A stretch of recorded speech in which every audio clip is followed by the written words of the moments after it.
yıkadılar. Senden sonra hayatım, senden sonra hayatlar, senden sonra hayatlar.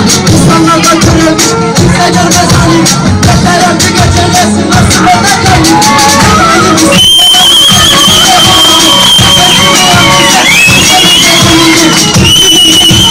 Seni sevmek istemedim, nasip etmeyeceksen neden gösterdin Rabbim? Nasip etmeyeceksen neden gösterdin Rabbim? Üzgünüm be Filistinli, seni sevmek istemedim. Sensizim ben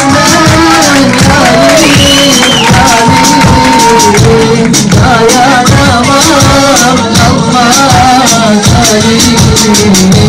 Sensiz kaldım Böyle bir acıyı düşmanıma vermesin. Ben yazını tutmadan kimse onu sevmesin. Beni böyle bıraktın, yüzü asla gülmesin. Kalbi gören titreme, sevgine dirgirmesin. Öpüyorlarım seninle, tam olmaz bilesin. Yazıklarım tutsana, ben de hiç istemedim. Andalarım patladı, sensiz kaldım bir gece. Saat kadar verdiler ve seni anlattım.